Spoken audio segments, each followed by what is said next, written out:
How's it going, everybody? Happy evening. Happy Monday. It's already Monday. Sorry about that. Reason we start late. The Cowboys game went late, and when the Cowboys game goes late, whatever else is going on doesn't matter. There are a few things I want to mention before I get to our topics for the evening. One topic that I didn't put in the description was the Quetta terrorist attack against a Christian church. Pretty upsetting if you're somebody who's been who knows a lot of Christians from Islamic nations. I've always been somebody, I don't believe that we have to really attack people's religion, but realistically, you go to some of these countries, especially Egypt, where I have a number of friends from, and anybody who's not Muslim can't expect even really to survive there. It's almost like some sort of the way that the early Christian church was persecuted. And I'm not a Christian, but there was persecution in the early days of the church. I think we can all be honest enough to admit that. Excuse me while I'm opening some of the links that we're going to talk about. I hope that you all had a wonderful Sunday. Besides that, we're going to go through a little less of a depressing topic than quite a terrorist attack. So the NFL, again, there was just a very good evening, Larry Gerke. Thanks for coming again. I know it's been a few days since I did a live stream. I don't know if you were on the last one, but welcome back.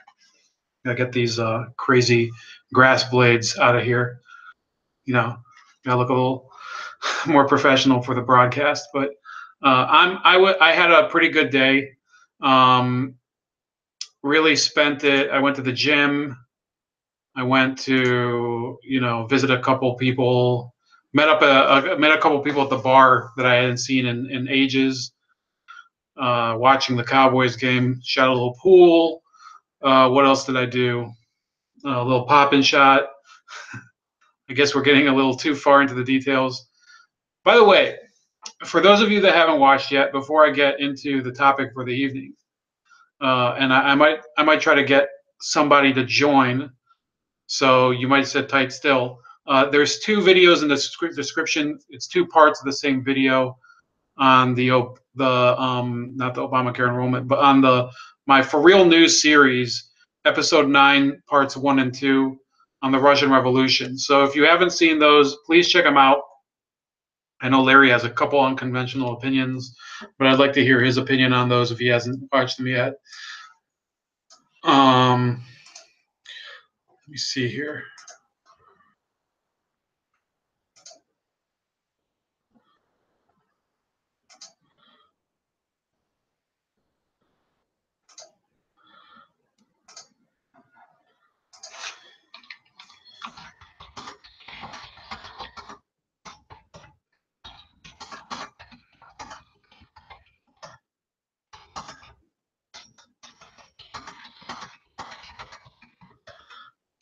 So I'm going to be monitoring this screen on my Twitter DM bar because Larry says Cheryl's here with us too, shopping for grandkids' parents. Me and our cat Sassy are a bit under the weather, but we're all in a great mood here. Yeah, that's funny. I bought some donuts for work tomorrow, so that's about it. I was thinking of getting my nephew some presents for Hanukkah, which is what we celebrate, but apparently he has strep throat, so I guess I get a reprieve for that. I'll probably buy them tomorrow or the day after. Let me see if I think he saw the message at least. I'll check back in a second. Anyway, so there's a few topics today. I don't know how long I'll go because I do want to finish a movie I was watching. But other than that, look, there's a few important topics that are going on right now. I think the topic that's most important for me, more than the tax cut situation, is the Mueller investigation. Then breaking today, there was actually while I was at the bar. So this was after I wrote the description for this video, for this live stream. There was a funny thing happened. The owner of the Carolina Panthers is apparently selling the team. Let's see here. I'm going to ask this guy if he still wants to join. So he's apparently selling the team because of sexual assault allegations, which would be, that's never happened in the NFL yet. So then another thing that happened, Linda Sarsour, I was just reading in the Daily Caller. Also sexual assault issues, not with her. She didn't commit sexual assault, but according to Fox News, Linda Sarsour was accused of enabling sexual assault and harassment in the workplace by a woman who worked for an organization she used to be the executive director of. It says allegations of groping and unwanted touching were brought to the attention of Sarsour during her time as executive director of the Arab American Association.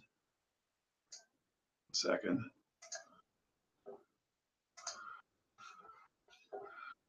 Yeah, you should be able to see this.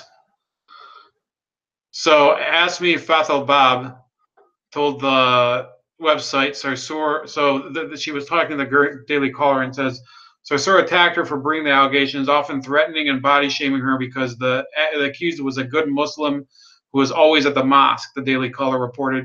She oversaw an environment unsafe and abusive to women. Fathel Bab, a former employee at the Arab American Association, told the Daily Caller. So it does say, now look, even with Linda Sarsour, who, believe me, I have zero respect for. I think she's a disgusting idiot on so many levels. Beyond, I mean, you could pick a topic. She's probably one of the dumbest people that you can find out there. Dumb and bigoted and fanatical and out of her mind. And the fact that she even has a platform given to her by the media shows how far we've sunk as a society, because realistically, what has she actually brought as as in terms of successes during her time with any of those organizations? She's become this poster child for Muslim identity politics. She probably, I mean, look at it this way: she doesn't look after the actual concerns of law-abiding citizens of the country that happen to be Muslim. She is one of these people that wants to carve out fief for the Muslim people in the United States, and possibly worse than that, possibly institute Sharia law. And she's never really denied it. She's kind of hidden from the issue and refused to answer questions and pretended that she's some sort of that she doesn't have to answer questions, that she's not accountable. Linda Sarsour is a disgrace. But that being said, we do have to wait for confirmation of some of these charges, even though the Daily Caller isn't the worst source to go from. The Daily Caller has actually exposed a number of stories, especially regarding the Awan brothers case in Congress with the emails. So, I'm not wishing Linda Sarsour luck, but I think I'm not going to be the one to rush to judgment. And maybe this is becoming annoying for some of you, because I keep harping on the whole rush to judgment issue. But look, you have to stay consistent here. 1 second. Let me just share this video.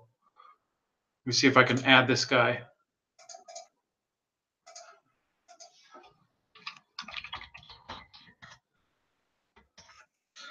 See if he'll be willing to come on. Could be a couple minutes. He said he's willing to join. He'll be familiar. I'm just not mentioning his name until he comes on, just because you're not going to care about somebody who's not going to be on the show. But he was on probably last year. Well, it was this year, but it was earlier in May probably. Had him on for a segment. that was sort of unrelated to what we're talking about today. But I'm going to be having him kind of sounding off. It's not Carlos. It's not number 80. It's not Alex. Some other issues before we get into the Mueller investigation and the tax reform, which I'm not going to speak on a lot. So Venezuela, you're never going to hear me burying that story. Venezuela is a story of one of the worst abuses of a country's potential in human history. You just read down these lists. Larry says, down with these traitors. Wife beating doesn't count in the NFL, I mean. I don't know what prompted that question, Larry. But anyway, Venezuela, about 20 years ago, was one of the most prosperous countries in the Western Hemisphere. Here we go. We have Dade Murphy tuning in, formerly known as the Zero Cool. Can you hear me, Dade? I can hear you just fine. Johnny Ramone, can you hear me? Absolutely. I always thought I was more of a Marky Ramone, but, I'll take it. I could see you as Marky Ramone. Yeah. To tell you the truth, because they always seem to be stoned, I really couldn't tell the difference between them. But well, I'm pretty young for that era, but I used to listen to their stuff. Here's the thing. I think the only one that ever did was Didi, and he got his butt kicked out of the band so many times on behalf of Joey and Johnny. It was ridiculous. Hey, your camera is really cutting you off at about the neck, right? Yeah, there's not. I mean, I could tilt the screen, but that's about it. You might want to. Yeah, there you go. Perfect. All right. Okay, so what are we doing tonight? Well, okay, so there's a few topics I wanted to go over. I want somebody to bounce them off of. I didn't think. Do you know the other guy, Carlos, that joins me? I don't think it was available tonight, so I wanted to kind of throw kind of do a jump ball. So I called out some people that I know on Twitter only. So. One of the things, because one of the first ones I ever did was with you and Nick Taylor. So I guess considering the year's ending, it's only fair to, let you lead. Yeah, we need to get him back because he's like a great he's a great authority on some of the issues that I don't think on an issue I'm talking about today, but there's a video I think I sent him that I have in the description that I made about Telesur. Which is they made a tribute to the Russian Revolution, so he'd certainly like that. I don't know if that'll interest you. So where do you want to start off with? Do you want to start off with CNN commentator Hillary Rosen falsely calls Georgetown student Michael Bakan an anti-Semite for wearing a bacon suit? Oh yeah. Let's not forget that. I know I put that at the front. I was kind of thinking of that as an afterthought, but did you see that story? It's one of the. Think about this, okay? Anybody in the chat, you see somebody in the audience at a game in the crowd wearing a bacon suit. What's the first thought that you have? I want a bacon cheeseburger. That's the first thing I want. Well, this CNN reporter apparently lives in some sort of, some sort of quarantine from reality because. It says here, that she's come under fire for calling a Georgetown student dressed in a bacon suit an anti-Semitic bigot. So she spots this dude in the crowd. Let me share the screen. Yeah, please do. Have you seen this yet, or did you see it? Watched it, and this is why I'm trying to not piss myself laughing. So this is her, not bad looking, but she's, let's just say over the hill. Be my aunt. Let's just put it that way. Yeah. But in good shape. I mean, it's not like she's some sort of, she's not one of those hogs that populates the women's studies department. So after the game was over, Rosen also followed up that tweet with another that says, "Hey, Bacon Man, Syracuse for the win, bigots lose, bye Hoyas." So she's trash talking him because she's a Syracuse fan or something. And then people saw her tweets and they said he's not a bigot because obviously they're friends of his and they know he's at a, why would you go to a basketball game in order to wear a bacon suit in order? I mean, it doesn't make any sense. No. Please delete this inflammatory tweet that uses misinformation. Another user claiming to be the bacon suit wearing guy's friend tweeted, he wears a suit because his last name is Bacon. Don't create your own narrative and delete this tweet. Yeah. And then, okay. So I mispronounced his name first and foremost. That's fine. He pronounces it Bacon. Okay. mm-hmm. When you have a friendly rivalry between two teams, such as in my state between Iowa Hawkeyes and Iowa Cyclones, I'm going to go as a Hawkeye fan, and I'm going to wear a bacon suit to say sizzle the competition, fry them like bacon, as in smoke them, kick their hiney, beat them by a large margin across the board for points. So there's a double entendre here. Okay, first off, if she's going to call him a bigot, okay, don't even do the white male privilege crap, because that kid's obviously looks Asian, to say the least. His last name is pronounced Bacon, and I think it's reported that he's been wearing it for at least 3 or 4 games now. So the young man has a great sense of humor, and since the lady obviously knew nothing about the gentleman, of course she got rear-ended, no pun intended, by all of his friends saying, hey man, you don't know thing one about our buddy, so basically back off. And and to say of all things that it's anti-Semitic doesn't even remotely work that way. If you were going to have any religious connotations to this, you would say it's Islamophobic or some crap. But it's at a basketball game of all things, and it's none of her darn business what a student's wearing on campus.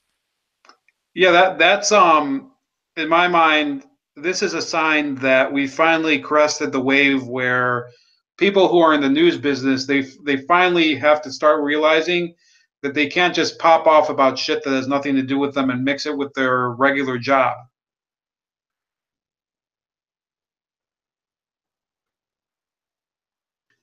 Yeah, so yeah. I'm at a loss for words besides what I've said. It's just it's completely just stupid. I'm sorry, I just really don't know how to explain this. This past year, I've seen nothing but the worst come out in people, all because they didn't get what they want. The kick in the pants is, had a certain person won or had a certain House or Congress gone the other route, we wouldn't be having this, but we'd still not on such a large scale. And then, the freaking media would have a freaking field day. Now, here in the Quad Cities, we had somebody, and I'm not going to say his name right off the bat. He, actually, come to think of it, no, I was sitting here with my parents, and I believe it was NBC's Matt Lauer. Is that who it was? Look what he got fired for. And then they didn't even have the entire details on that. They didn't even offer a retraction. They just fired his butt right off the bat. And it's like, okay, so you fired one of your own guys for having relations with somebody else, which he was basically being a philanderer and cheating on his wife, which is none of your business. And it has. You're talking about Matt Lauer? Yeah. Well, there were credible allegations of like full-on rape and false imprisonment too. Like he had a lock on the inside of his door at his office. So I think maybe.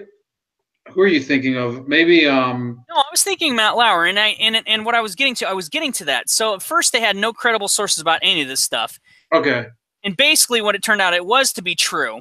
And I'm not backtracking here, no matter what my previous auto said, but they're basically digging into his personal life, which was none of their business, and burning him at the stake. But the problem was, he was bringing his personal life into the office life at work, which then, yes, it does become a credible threat. So the point is, the press seems to be, and I can give credit where it's due, but it seems that the way the roundabout is just ridiculously large in how they get to it, is they stick their nose in everything. They say, let's scrape the bottom of the barrel and see what we can come up with. And then the people that we can burn at the stake, like Matt Lauer, we do so, and everybody else still looks guilty by comparison, even if they get off scot-free or blame-free, because they genuinely didn't do something, thus not only making us look good by comparison that we're the heroes, which we aren't, which they aren't, but holding up a crusade of whatever, and then it just the mass ramifications, no matter, because like in this case with Mr. Bacon, it was she stuck her nose where it didn't belong and it backfired. With the case of Mr. Lauer, they stuck their nose where it didn't belong, got lucky. Because if you think about the implications of what he was doing, how many people were scared out of their freaking minds, not only because of their personal safety, but their jobs. So he held them in a grip of fear and terror because, well, if you tell anybody, I can get you fired. Yeah, asshole had that power. And, oh, by the way, the $20 million he was making a year, that's gone bye-bye. I don't care if he makes more or less now, but sucks to be him because his wife's going to take it out of his hands. But that's not to say the same as Mr. Bacon. He's not one that can say, you basically just tried to smear my name across, Twitter and social media. So he's not going to be one of those people that's petty enough. I'm not saying he wouldn't. I don't think he would. I don't think he'd be petty enough to say, I'm going to sue you for whatever because of false allegations. If I were him, I would sue because remember, he lives on a campus, and when you get targeted for politically incorrect speech, and then you get harassed by your peers at school because of something that somebody in the news said, that could have serious ramifications for your career there, for your career and your academic career as well, and your social life over there.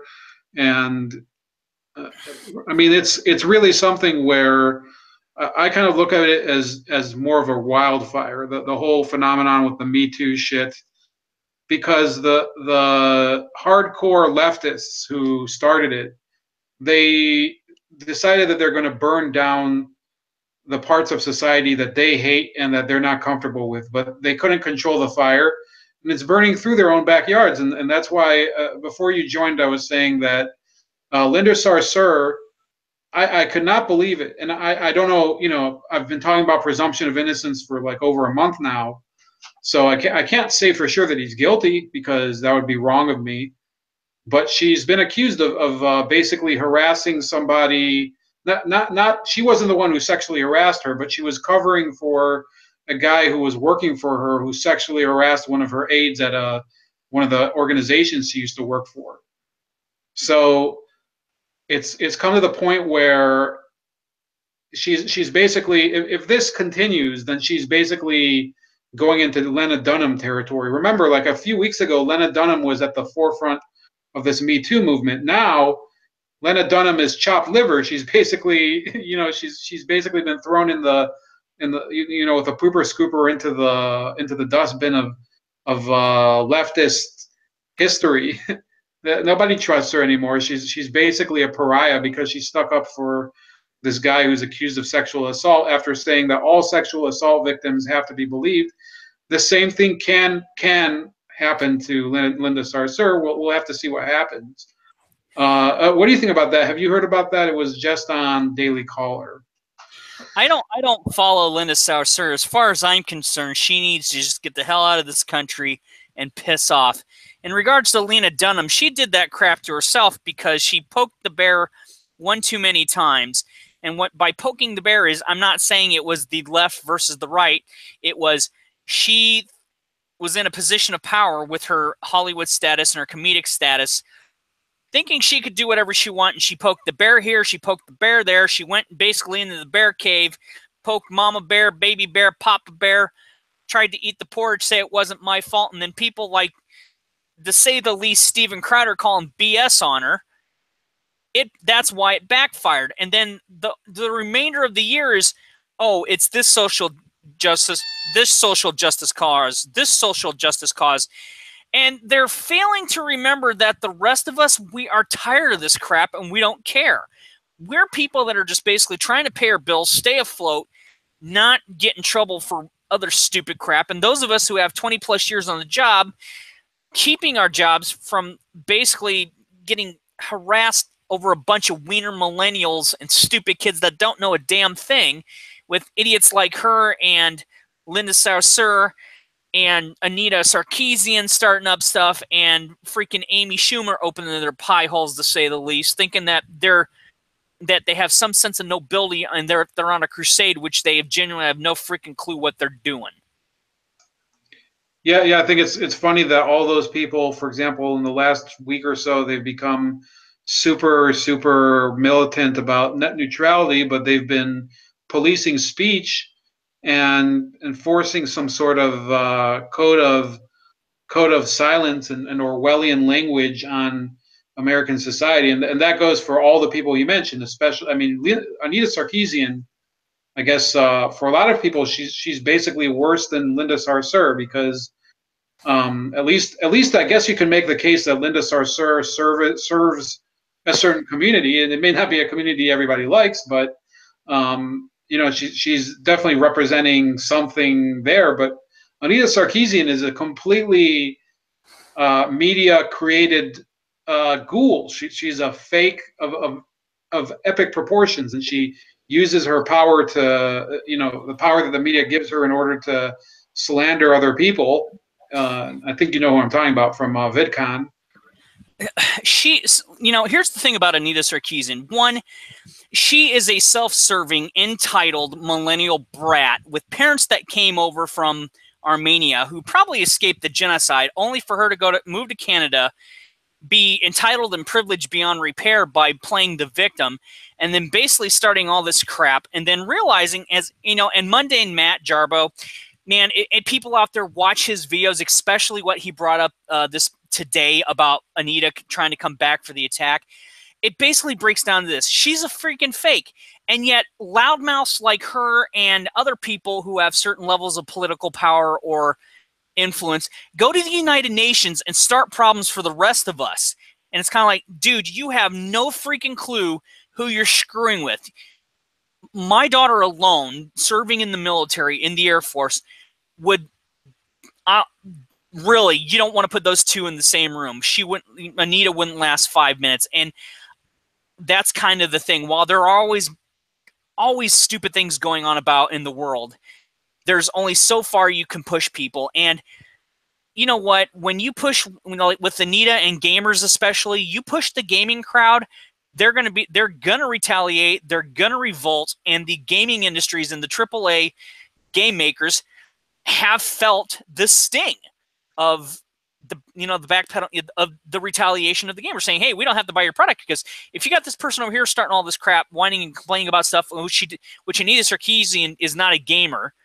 She couldn't tell you the difference between Simon Belmont and Castlevania on the Nintendo and when Mega Man 11 is coming out. She couldn't tell you the difference because she doesn't know the character. She's a fake.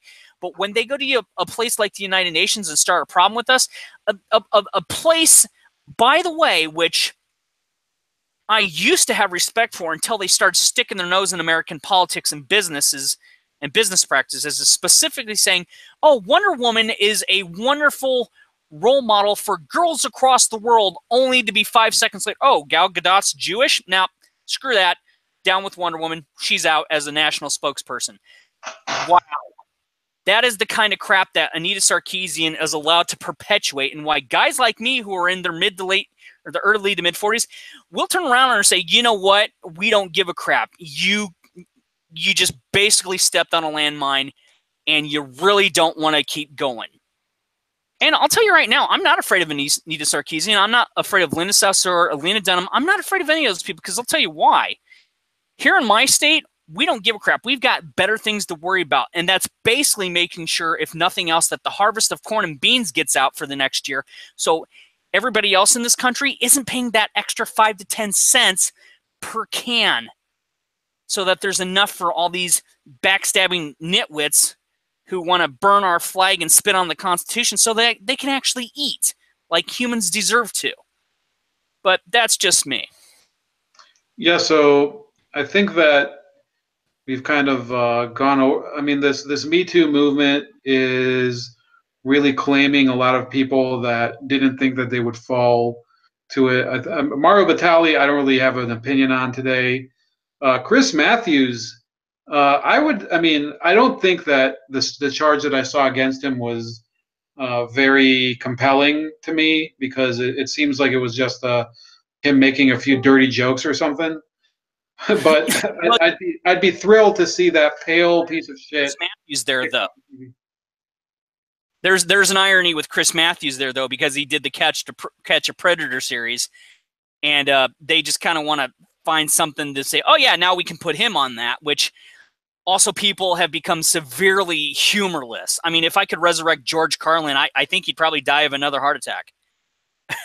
Yeah. Actually, I've heard people say that all the time, like lately, that George Carlin or Richard Pryor would be just, spellbound by the idiocy of today. So I want to move on. I just wanted to mention one comment from Larry. He says, "Amen, brother, not a gamester myself, but not unrelatedly. I heard today from Sargon that some zine is laying off most of their staff, and Marvel is bitching nobody's buying their comments since they went SJ." Well, I've heard Sargon say the same thing a bunch of times, and you probably have too, Dave. That Marvel especially has run themselves into a brick wall over and over again with this diversity stuff.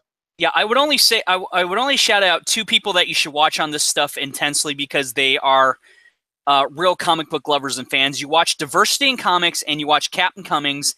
They got you covered on all this, and you can just basically sit back, pop open a beer, order pizza, and just roll because of all the stupidity. And that's all I'm going to say. Yeah, I think for gaming, I usually trust Chris Ray Gunn, but with comics, I guess I'd have to check that out from those two people. So let me move to one of those real issues that you mentioned that is getting ignored. Obamacare open enrollment is over, and I know I haven't done a lot of Obamacare content lately with my ACA Today and all that, but what do you hear? I mean, you live in Iowa. It's a Midwest state. There was a lot of issues during the year over whether there would be any options at all for some counties. Is there any chatter on the street about what's going on with Obamacare? Well, basically, one of the things that has been brought to my attention, which I believe Styx Hexenhammer brought this up, and I'm glad it's going away, is this bullcrap of, well, if you have to report your insurance when you do your taxes. No. That's going by the wayside. That's hasta la vista, baby. Good. It isn't the IRS's business if I have health insurance. It's none of their damn business. It's nobody's business.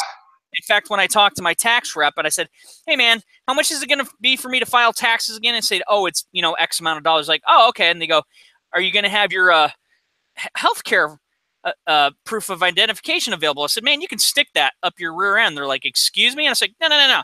Why don't you do yourself a quick Google search and just find out that bullshit is going by the wayside?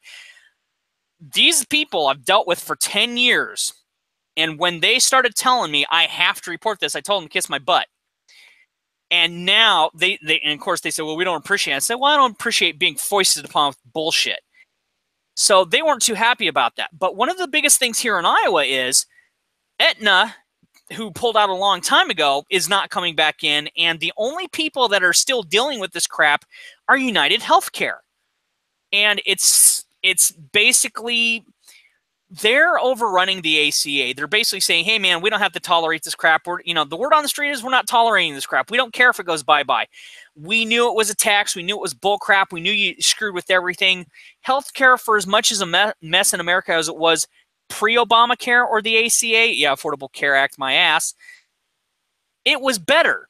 It was easier to deal with because you basically, even if you were not the richest person on the planet, you could basically go up to Blue Cross Blue Shield and say, hey, I live by myself. I make X amount of dollars, and I need some health care coverage on top of whatever. So you get your A, your B, your C, and then your D dealt with. And your state can help you out that with Medicare and Medicaid because you do pay into that with your paychecks additionally. You get your Blue Cross, your Blue Shield, you get your dental, and you go by the guidelines that they provide. It doesn't mean that you're going to just go in and I'm going to have all my teeth taken care of. You build up, you build up, you build up. It's kind of like car insurance where you have your premiums and everything dealt with. So in case of something bad happens or catastrophe situations, your butt's covered, you go in and you're done. So here in Iowa, the word on the street is basically United Healthcare is the only one dealing with this crap. The entire state of Iowa is restructuring its Medicare and Medicaid, which that's fine. It's basically a way so that we don't end up like Illinois and are in the red with a bunch of dinks running things and trying to tank us because, oh, we've got all these people over here, we need to take care of them. No. You need to go back to basically everything that I've said, how it was great before that. Because as much as a mess it was, people who had jobs, at least factory jobs, and a lot of fast food jobs like Burger King, McDonald's, and Wendy's, they did offer you health care coverage. And it wasn't taking that much out of your paycheck because it would go dollar for dollar with the rest of the corporation. And it was great. But basically, United Healthcare is the only one still tinkering with this. Everybody else, the big four, 3 out of the big 4 in Iowa have pulled out, and we're done with this crap. So I'm telling people right there, right here, right now, go to your tax representative. If they say, well, you have to pay, a fine if you don't have it, that's going by the wayside. In fact, Stick, Sex, and Hammer brought up a very good point that the bastardization of Medicare through the ACA was so darn high, people didn't give a crap. They paid that little tiny fine because it wasn't going to bother them in the long run if they didn't have it. But again, it was an illegal tax. It wasn't anything to benefit people. It was for Big Pharma to come in with their lobbyists and basically say, yeah, let's screw more money out of the hardworking American people. And they did it, and they got away with it because everybody on both sides of the floor was guilty unless they voted against it. If you voted for it, doesn't matter if you were independent, Democrat, Republican, if you voted for it, you were getting a payoff and you were guilty as Hades. And you're lucky you probably still have a job or got voted in or got voted out and you weren't hung up by a freaking noose at the end of the rope because the American people, we're sick of this crap. Doesn't matter what our skin tone is. If we can't afford something, we can't afford it. And for you to say that we have to have it or pay a fine when we either can afford the fine or we can't afford the fine, it's just a bunch of crap. That's the word on the street, at least in Iowa. So if you're just joining us, we're here with Dade Murphy on Bold Like a Leopard from Iowa. I haven't had him on for a while, and we're discussing a number of topics today, among them the Obamacare enrollment being over. And why is it important for that? Well, a lot of people, a lot of bullshitters especially, they see the open enrollment period as a metric of the program's success. But whereas, for example, with my employer-supplied health insurance, the enrollment period ended on Friday. With Obamacare, it's been traditional to extend it for like another month. And I'm not going to show you my email, but I counted and I collected them. I put them in a special folder. I had 23 reminders, and there were probably a few that I erased before I started tracking them. There were 23 reminders that the open enrollment was going to end on the 15th. So what are they doing? They're bellyaching the Democrats and the other frauds that support Obamacare. They're bellyaching that the sign-up period hasn't been extended. And I'd like to ask this question, and Dade, I'm sure you have a question about this, but I'm inviting the people in the chat to chime in as well. Hold on. I'll read that text in a second. It looks pretty interesting, but yeah, read that later. Yeah, but the issue here is if people need Obamacare so bad, and it's such a feasible model, then why is it has to be bailed out every year by these cost share reductions called CSRs, which are illegal and which Congress never approved? And why is it that if they need it so badly, they don't even sign up for them within the enrollment period? You have to extend it for another month. Unlike other health insurance, if people need this special subsidized health insurance more, then why is it that they need an extra month to choose it? I mean, you'd think that they'd be practically ripping the pants off of the insurance agents just to get some health insurance. And according to this Forbes article, the actual request to close the enrollment period on the 15th was not initiated by Mr. Trump. It was initiated by the health insurance industry. Now that doesn't make it look better. I mean, I'm not a fan of the health insurance industry, but it's really it's the height of disrespect for the intelligence of Americans to say that Trump sabotaged Obamacare. It's really been just a garbage policy from the beginning. What do you say, sir? Me? Oh, I knew it sucked from day one. Anytime that you try to force somebody to do something against their will or pay a fine is a bunch of socialist bullcrap. Now, I sent you a link from thefederalist.com about the 10 ways Obama violated the Constitution presidency. Number 2 on that was Obamacare implementation. And if you want to share that, feel free. But because gosh darn it is too long to read. But it basically it has bullet points that basically is calling bullcrap on the whole thing. But the biggest thing that kicks me in the hiney is the second to last bullet point, where it says the Department of Health and Human Services granted more than 2,000 waivers to employees seeking relief from Obamacare's regulations. Nearly 20% of them went to gourmet restaurants and other businesses in former Speaker Nancy Pelosi's San Francisco district. Nevada, home to former Senate Majority Leader Harry Reid, got a blanket waiver, while GOP-controlled states like Indiana and Louisiana were denied. This also happened in Iowa, by the way. Beyond political favoritism, such dispensations violate a host of constitutional and administrative law provisions like equality protection and the intelligible principle needed for congressional delegation of authority to cabinet agencies. So that was basically showing that that little bullet point out of the part 2 is basically saying, yeah, if you're a blue state, you get this. If you're a red state, you get the middle finger. And that's exactly how it worked in Iowa. We got the middle finger massively because we're a red state, which, by the way, you guys should probably be thanking us that we're a red state. Otherwise, you'd never have your corn and beans and your beef and everything else that you get from us, especially from a little town called West Liberty, which has a little thing called West Liberty Foods that used to be known as Louis Rich. Yeah, they provide turkey from local Iowa farms that go out through one of their 4 facilities anyway. That is basically the 2 big contracts they hold are Subway and Walmart. So when you get that turkey and it's the great value, or you get turkey at Subway, that's coming from us most likely, and a little place in Alabama, which we own, and a little place over in Utah, which we own, which all used to be Louis Rich. But stuff like this caused that company and other companies in Iowa to basically get screwed, and it costs a lot to get stuff done, because when your health insurance for your employees is basically gone off the deep end, you have to supplement that out through your own money in a company so that they get what they want, and you don't get the middle finger from people saying, well, how come you guys don't have coverage?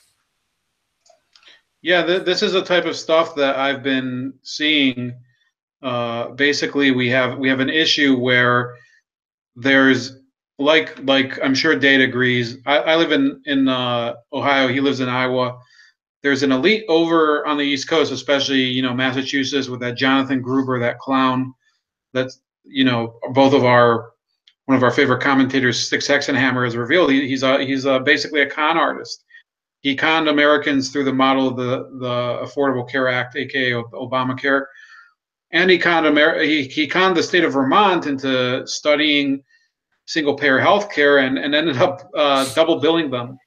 Yeah, so, and then he openly comes out and admits, basically said, "This is an illegal tax. Ha ha ha! Suck it." Which, oddly enough, Sticks Hexenhammer basically said, look, if single health care in the state of Vermont could actually work if you basically took the alphabet agencies and a bunch of other federal agencies within our state and scrapped them.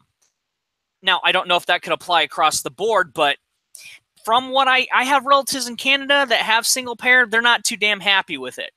So with as much of a pain in the hiney as America is about stuff, I don't think it would fly. But I do think that Sticks makes a great point that certain things that are basically wasting resources per state need to go effing bye-bye. Yeah, and he's been upfront about the fact that, let's say, single-payer healthcare, I'm not in favor of it. I don't think he is. You aren't, of course, but I still think it's a more consistent policy than Obamacare, which is a total fraud. But there's all these progressives, these idiots, that they defend Obamacare. They don't realize it's actually a step backward from from universal health care, because it's effectively just corporate welfare to insurance corporations, to health insurance conglomerates like Aetna and United Healthcare. And it's so bad that even with the subsidies, even with the fucking advertising, even with all the the ball tickling that they do, it's a clusterfuck. There's nothing good about it. I don't understand why people, they keep bragging that it insures 13 million people. I don't think as of next year it might only insure 11 million people, and there's no guarantee those people will retain their coverage throughout the year, because the insurance companies, Obama never was upfront with any of his supporters when he said that that first of all, if you like your plan, you can keep your plan. It's much worse than that part, because even the shitty plan that you might get now might fall apart too. So it's been a disaster beyond anything that anybody's imagined. Larry agrees with us. He says that he's 63, married 40 years, and he's had great coverage for his family since he started working. And since the ACA, our coverage is kludged. FUBAR, sorry. So I guess let's move on from that. I think we're both on the same page with. Let me make one last statement about that, though. Yeah, go ahead. Before we move on, when I was told I had to sign up for Obamacare, I basically went out over to DHS in Davenport, and I basically told them, bite me. I already have health insurance. I've had it since I was 18. And I'm not one of those people, I have health insurance because of my parents. I had health care through Medicare and Medicaid and through my job. So I had parts, and I had Blue Cross Blue Shield. So I had and I had Humana on top of that. So I had parts A, B, C, and D already done. So they tried to force me to basically ditch Medicare, Medicaid, and go to the ACA. And I said, make me. And they tried, they lost. And when I got the paperwork, I went to my doctor and I said, is this going to be beneficial to me as your patient? He goes, absolutely not, Dade. You've been my patient for 10 years. I've seen you happy. I've seen you sad. I've seen you really pissed off at me. And this would put you beyond that break point. So do yourself a favor. Even if you got to pay a smidge more, pay what you're going to pay. That way you can circumvent all this nonsense and tell other people that if they have any questions, to go see their doctors on how to circumvent the ACA as much as possible. And I did, and he was right. And I think a lot of people didn't do that because there was like, oh yeah, we can trust this. We can just go ahead and do this. And then they had all this paperwork to do. I didn't have any of that because I went to my doctor and says, is this going to be beneficial for me? And if my doctor basically said straight out no, I said, okay, how can I get around this? He says, do this. Just if you got to pay a little extra, fine, fight it till you can't fight no more if you have to, and just keep on keeping on. Because he was an old hipster, but old hippie before he became a doctor, but he's been a great doctor for me. And that's one of the things that the ACA and none of the politicians ever take, because they don't give a shit. They get it for free. They never take into consideration of how much stress this is going to put on the American citizen and how much the average citizen will mouth off to their doctor and everybody else and whine and moan until they get their way. So basically to circumvent these problems is why my doctor says, let's find a way to get around this and tell other people to go talk to their doctors, which is one of the many reasons why I believe Aetna pulled out of Iowa, because they knew something like this would happen. And United Healthcare is like, we basically have everybody under the sun in the Scott County area. We have basically everybody in Cedar, Muscatine, and Louisa County, the 3 counties surrounding me, to where if you have a problem with your doctor, you have these other 3 counties you can go to, no problem whatsoever, and then find your way back to your doctor. This is one of the reasons why United Healthcare succeeded so well and why Aetna pulled out, because they didn't know how to handle it. But enough on that. Okay, so moving forward, going to briefly mention that Venezuela, I'm going to share the screen just so you can get a little viewpoint of these fantastic paragons of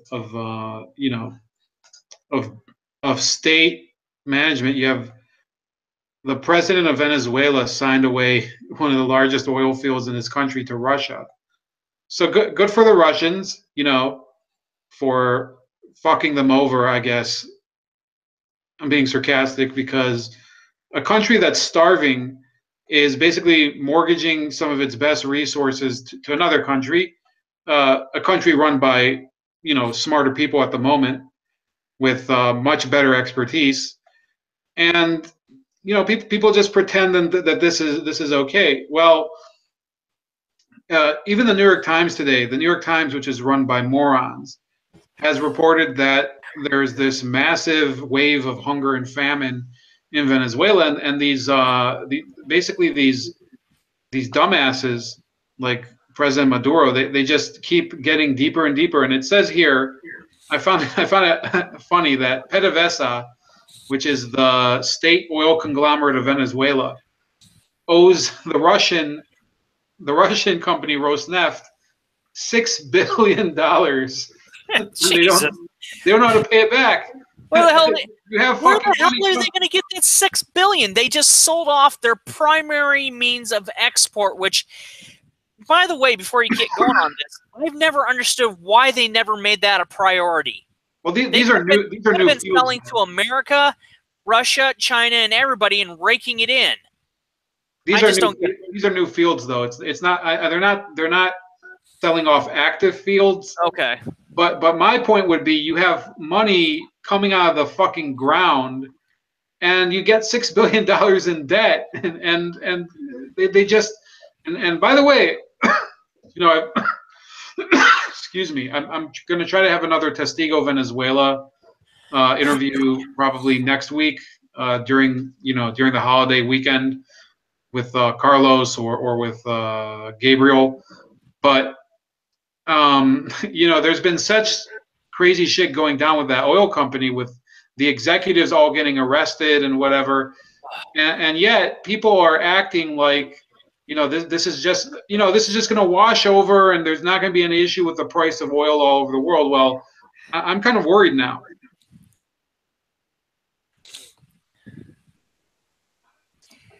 All I know is Venezuela, you have two problems. You're going to have your citizens continually revolt and kick your asses 5 ways to Sunday if you're in a government position. And you're going to have the Russians come in. And America is not going to do anything, by the way. We don't give a crap for 1 and 2. There's nothing, and if there is, we don't know about it. But there's nothing that Russia is doing to threaten America, because we've always been competitive with them in regards to energy resources, let alone space travel. Let's get that through. Let's get that out in the open. But you're going to be basically owned by the Russians, and it's not going to be a Red Dawn scenario where they're going to come over and take you over. They're basically going to stranglehold you, which they can do because it's legal business. Stranglehold you by the throat until you pay that $6 billion plus interest. You've basically just nailed your own coffin, and America, we're not going to bail you out because you basically told us to piss off. You need, and I'll tell you right now, as much as I hate illegal immigration, and I hate it with like Hamas hates missile inspections in any fashion, to coin a phrase from Razor Fist. But if people come from Venezuela to America illegally, that's probably going to be the one time I'm probably just going to say, yeah, that fucking sucks, but, let's help them get acclimated. And oddly enough, a lot of Latinos and South Americans, that when they do come to America, they do learn English. They do acclimate to our society, and they are very productive members. So Venezuela, screw you. You're so screwed. I think 2018, we're going to see one of the two things of Russia now owns Venezuela full straight out, and mass suicide in the government sector of Venezuela.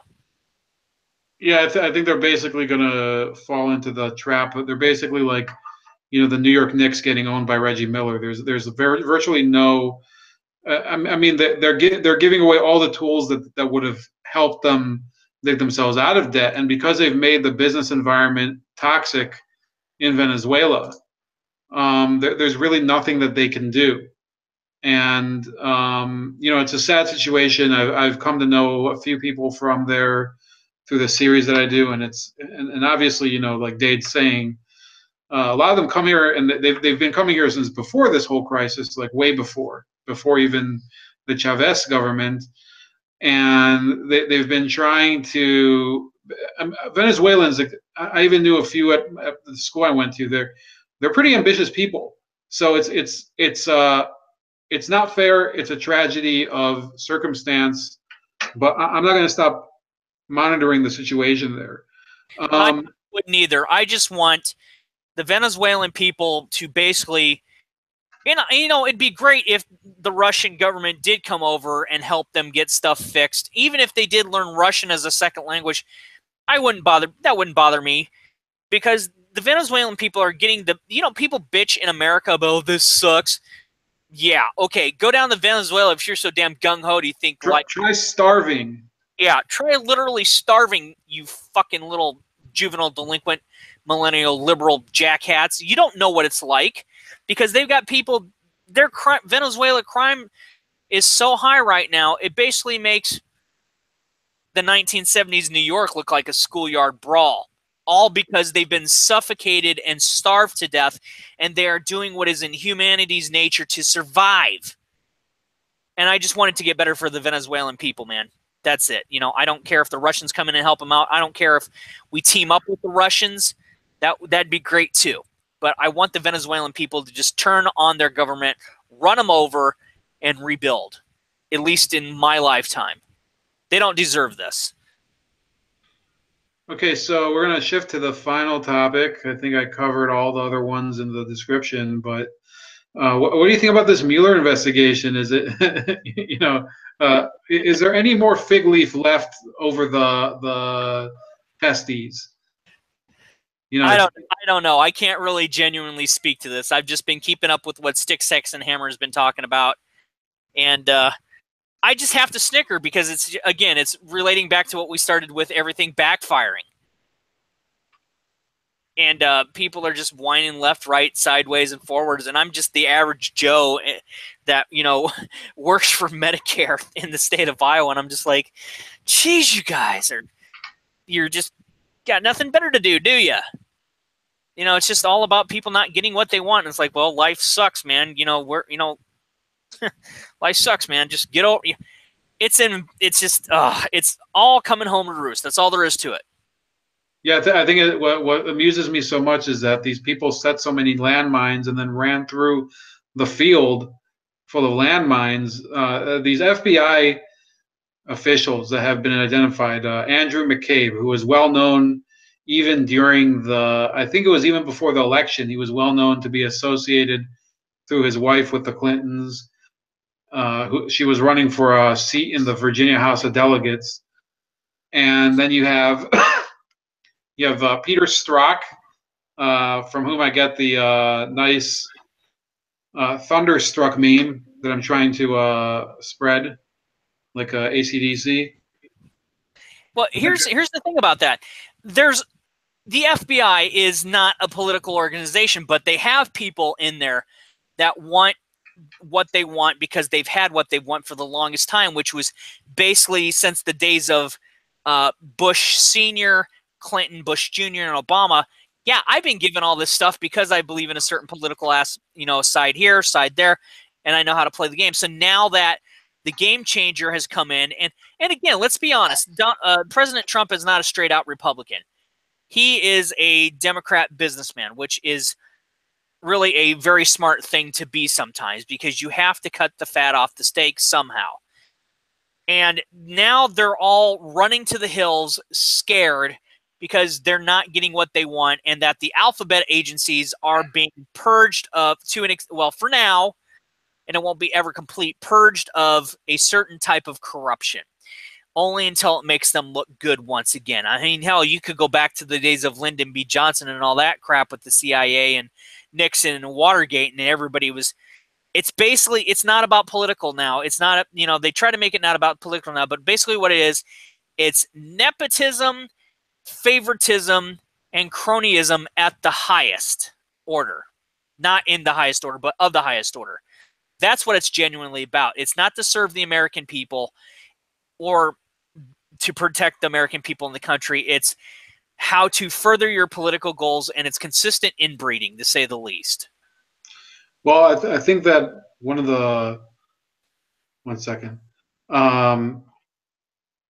Yeah, Larry said he didn't leave yet, but in any case, there's to go along with what you have, and Dave's gonna step out for a few minutes. But what I've been talking about since, and I'm gonna turn the camera back on because it's.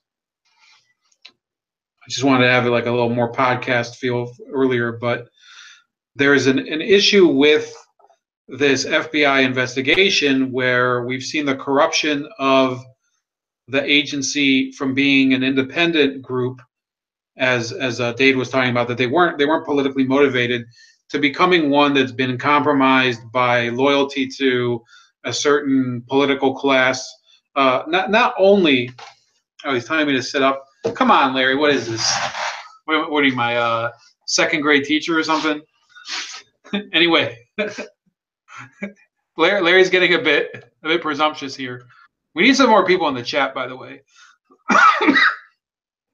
Not that you can't keep commenting, but there's a problem I see where the FBI, like Dade was talking about, is become sort of like the CIA of the 70s and the 60s, when they pretty much overstepped their brief, started doing things like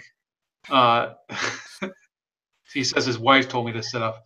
Anyway, there's this issue where the CIA in the 70s and 60s, they started dealing cocaine and things like that, dealing I think through the 80s they were doing that, and there was the church committee that inquired about it. And what's been happening over the past month, one of the funniest things was when I was watching the committee hearings for probably a half hour to 45 minutes last week, was that the Democratic congressmen, when their turn came to speak and ask questions, they started waxing poetic about how all of these officials in the CIA, in the FBI, like Robert Mueller and James Comey, are registered Republicans. and I was like, who gives a fuck if they're registered Republicans? The Republican Party has been a joke. And the fact that somebody would make the case that because they're Republicans, they wouldn't stab Donald Trump in the back. I mean, who's John McCain? Has John McCain been loyal to Donald Trump because he's a registered Republican? No, they hate each other. Has Mitt Romney? No. Has that James Bond villain Evan McMonkey been? I mean, this is ridiculous. The old guard media and the Democratic Party, they're still playing this stupid game of political affiliation. I think that many Americans, and that includes most of this audience, as small as it may be, and you, Dade, we don't give a fuck about parties. I mean, for us, party affiliation means the person who picks up the tab at your bar or something. Party affiliation has nothing to do with D's or R's after your name, because ultimately those parties have cooperated on a lot of just unseemly and retarded policies. Well, it's like I said, it's going back to favoritism, nepotism, cronyism, and political inbreeding. The one thing that all these people need to realize, there's two factors in life. One, you keep pissing us off, we're going to backstab you the fastest way that we know how. And it doesn't matter if you have an I, D, or an R next to your name. You don't serve us, you're done. We don't give a damn. Secondly, everybody's time on this planet is limited. And if you aren't serving your country and your countrymen at the first and foremost, whether you believe in heaven and hell, God or the devil, in the end, on your deathbed, you're going to have something, I could have done better. Yeah, too damn bad. Because I'll tell you right now, should there be a judgment day after you die, when you die, you go before God, and God's probably going to look at you and say, you know what, you're a real asshole. That's all there is to it. You betray your country, you betray your countrymen, you betray the ideals of what America genuinely stands for, regardless of your history, your nationality, or if you've been immigrated or not, your skin tone. what your your language is, even though, and it should be the fact that you should always know English and your, native language if necessary, because that's the way it rolls. We're a bit of a melting pot here. But when you betray all these people, there's a special place in hell for that. And I believe it's called the seventh ring. Yeah, I think that this week, so why am I bringing this up? Well, there's been this story about, I think it was, I don't remember how many emails it was. I know it was 10,000 text messages between Peter Strzok and his mistress, who was a lawyer on the Mueller legal team. But there was a number of emails that were seized by the Donald Trump, or emails of the Donald Trump campaign seized by the Mueller committee, that are now being claimed to have been illegally taken, or legally, I guess it wouldn't be seized, but illegally downloaded by the FBI and used as evidence of nothing, because there's been no crime attributed to the majority of the subjects in this investigation. So, frankly, I think that the investigation is falling apart, and the chairman of the committee, I think his name is Bob Goodlatte, and Jim Jordan, who is one of the main congressmen on it, they're going to be subpoenaing, or I don't know what the verb is, but they're going to be subpoenaed two of the main figures in the investigation, Andrew McCabe and this Peter Strzok guy. And it's going to be a very awkward meeting, because they're going to come to the committee, and guess what they're going to say, Dade?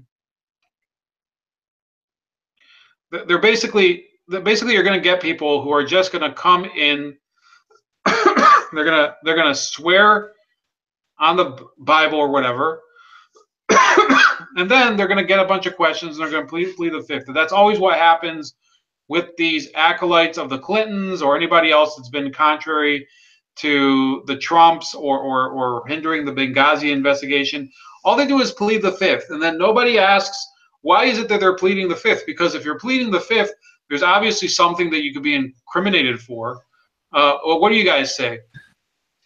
I would say that if they're pleading the fifth, they have their foot, either one foot in the grave.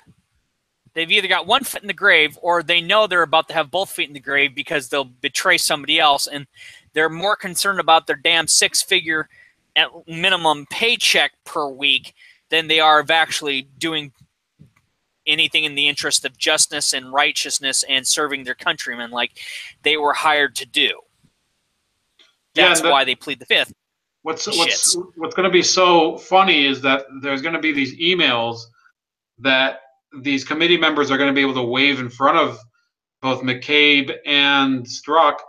And what are they going to be able to answer for? Because the record shows, and this is federal record. These were federal phones that were used by Strzok and his mistress to communicate. What are they supposed to say? Oh, I don't really want to talk about what I said on those phone records. It's confidential information. Well, ain't no confidential information anymore, motherfucker. Everybody in the country knows that you've been insulting Trump. You've been insulting his wife. I think they insulted his kid in one text, as if the FBI should give a fuck about some kid who's like 14 years old or whatever it is. These are people. They've obviously lost any reason to really uphold the law. It's all about fucking people over that they don't like. Here's the thing about that. President, he was a multi-billion. He was probably a multi-billionaire. He's fucking Bruce Wayne rich long before he became president, before he was fairly elected in. Secondly, he's been through 3 wives, and for whatever reason, he's with, I'm not mocking that he's married to Melania. I'm saying for whatever reason, he's now married to Melania. That's personally none of my damn business. But as for Barron Trump, yeah, one of these days that kid's going to grow up. And let's be honest, he's rather meek, but he's also in a unique position of, wow, my dad and mom are president and first lady. That's a little bit on the overpowering side, but he's going to speak up, and he's going to fucking burn people. I mean, he's just going to railroad these SOBs. And I'm, you know, being my age, I'm just going to lack back. I was like, yeah, I knew this was coming. I called it. That's all it's going to be. And here's the real deal. People didn't get what they wanted this year in the election. They've been the biggest crybabies on the planet. In fact, one of the things that, and unfortunately, I'm not saying who, but I've been a long time viewer of this person, and she's a very nice lady, a very nice person.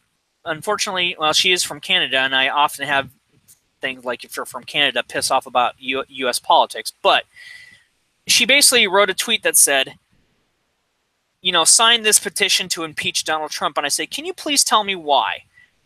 And she says, why to impeach Donald Trump? And I said, yes, I'm a longtime viewer of yours. Love your stuff. I will never stop being a viewer. You're allowed to have your opinion. That's okay if I don't agree with it. But why impeach him? Are you asking for impeachment or removal? Because a lot of people don't know those are two separate things.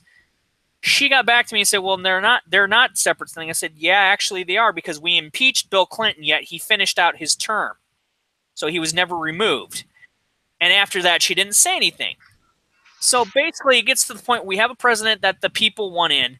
We have Melania Trump, who's basically, now I love Nancy Reagan and I love Gerald Ford's wife. You know, they were freaking great. Laura Bush was a nice lady. Barbara Bush was a nice lady, but we've got somebody that you really, if you look at her, she has a charisma in the vein of what Jackie Kennedy had, being married to JFK.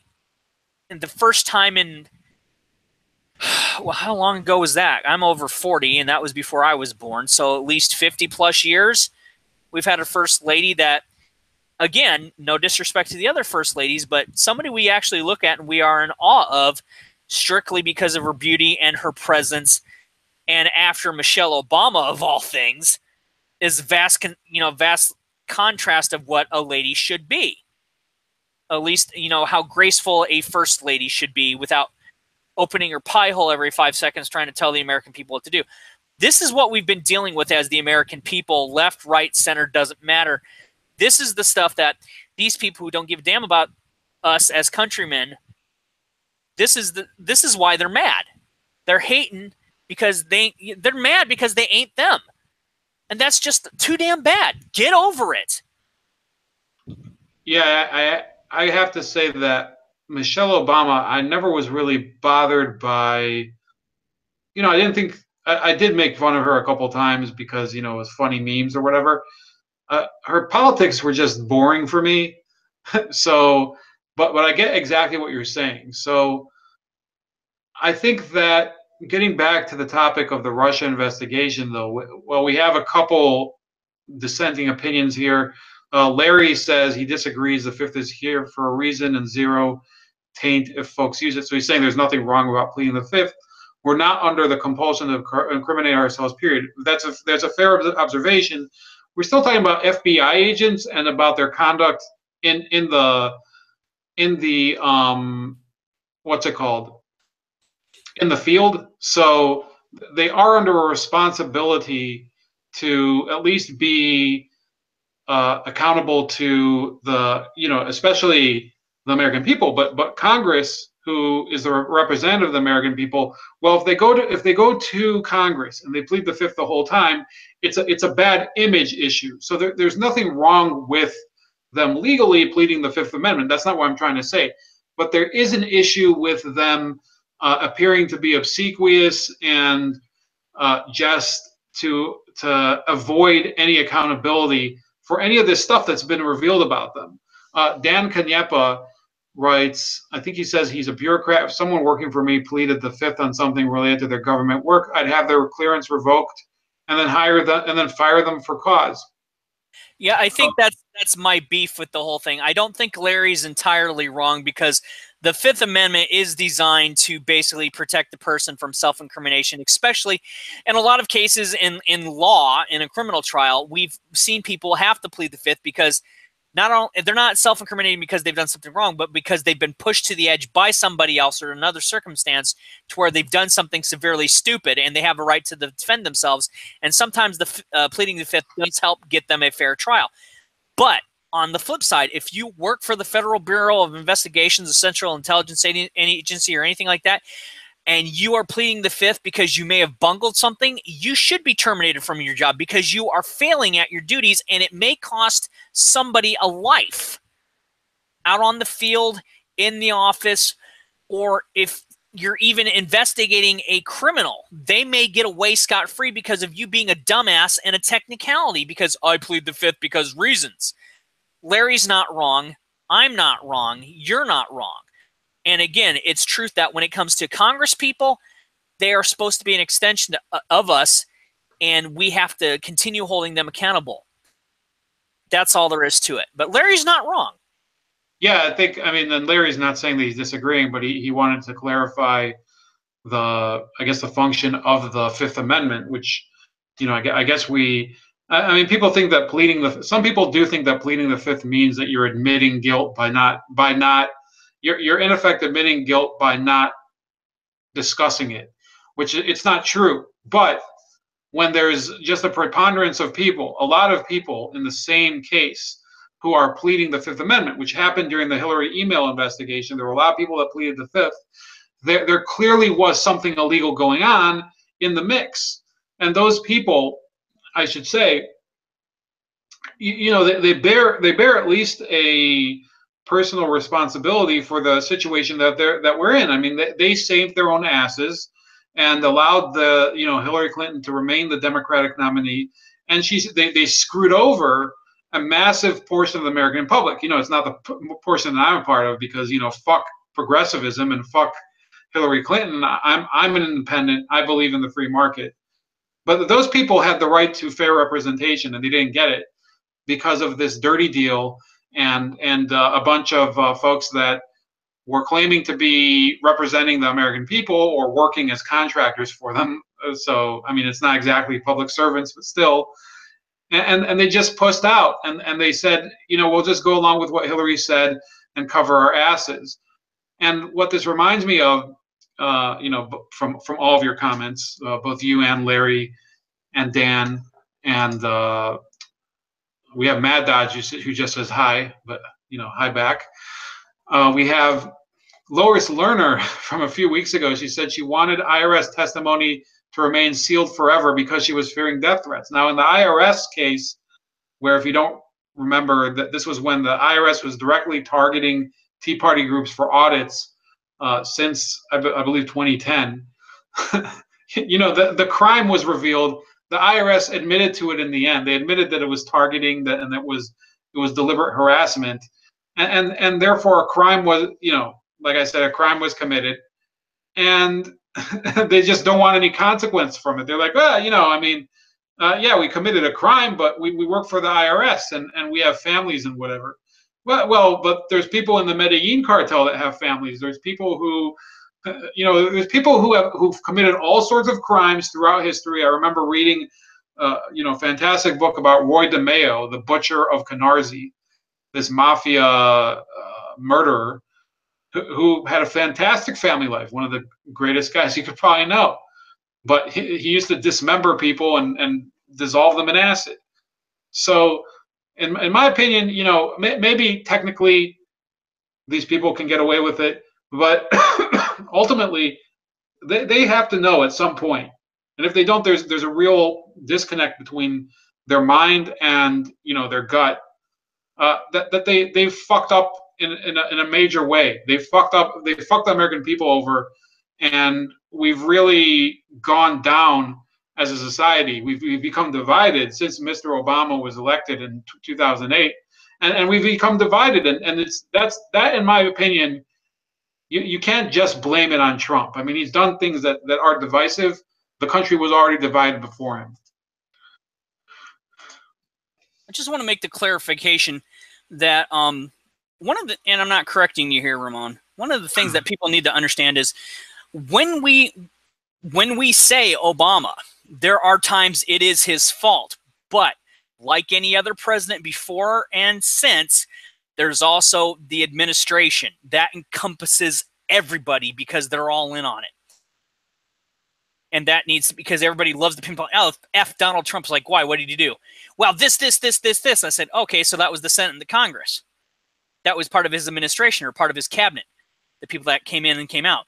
Now, F him's like, okay, so he decided for everybody on the Senate, the Congress, and the judicial and all this other stuff. No, okay, then why are you saying that?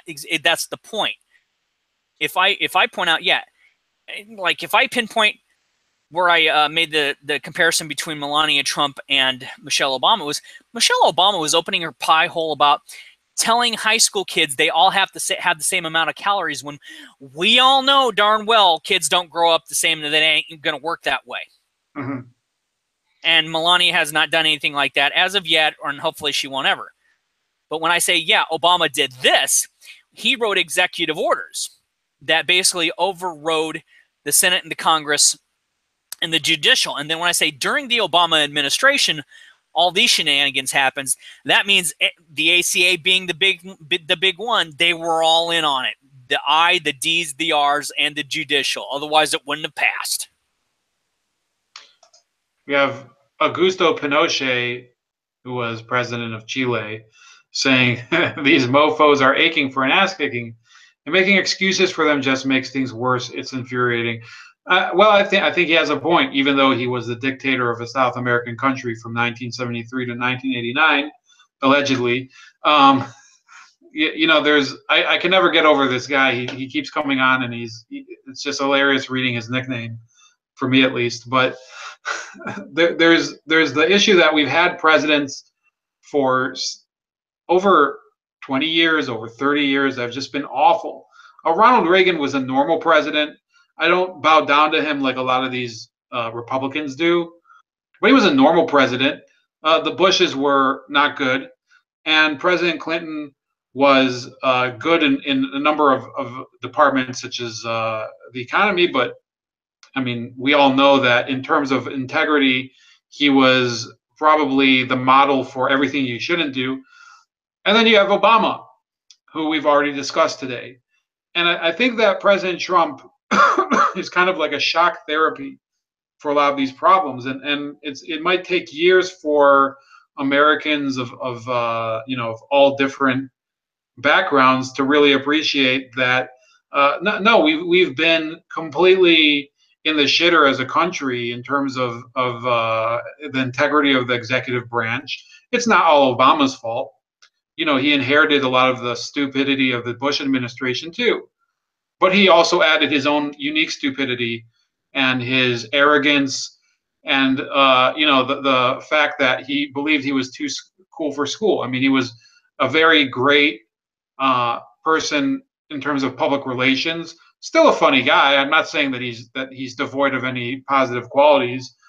But when you have an administration that audits opposing groups and basically makes life a living hell for them, and there was that article that you put up, the Federalist. I was reading some of the other ones that we didn't even talk about, like the Federal Waters Act, where they basically said that all these bodies of water are now federal property or some shit. No, the guy was off his rocker, and we have to fix it. And I don't even know if Donald Trump can fix all of it. I do want to close. Dave, do you have any final words for tonight about any of the topics? I think everything's been said. I'm disappointed in America, not the country. I'm disappointed in the citizens of this country for being the brash, immature, obnoxious, can't say that word ever properly, obnoxious shitheads since the fair, factual election of our current 45th president. No matter if you're 10 years old getting mind wiped by your parents to 80-some plus year olds that have basically helped the baby boomers say, yeah, we've got mine, screw everybody else. No matter if you're 10 to 80 to 90, you people, on both sides, you disappoint me. We are better than this. We need to be better than this. And we really need to start smacking people that need to be smacked. I tell kids at the local gym all the time, I'm not, if you're gonna act like an adult, I'll treat you like an adult. And when they say, well, if you hit me, I'll call the police, I said, the police won't do anything. The staff here won't do anything. None of the other gym members are going to do anything. And your parents ain't going to do anything because we don't have time for this anymore.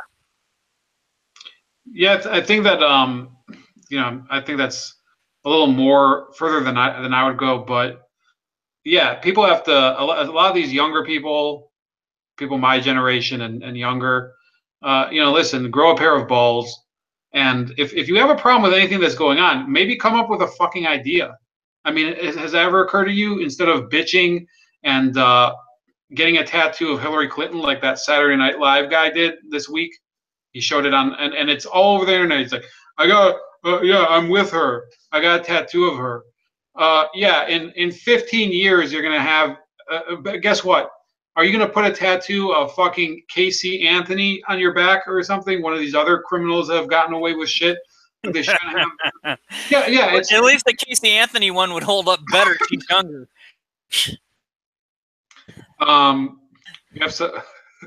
We have some disagreement between Larry and Pinochet on.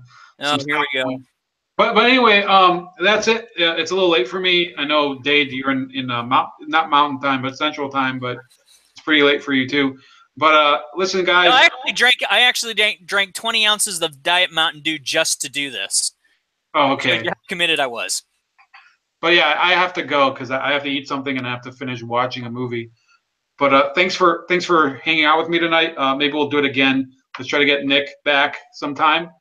And that's about it. So everybody stay bold, and we'll be back probably later this week talking a little more about the Mueller investigation and some other topics. Good night, everybody.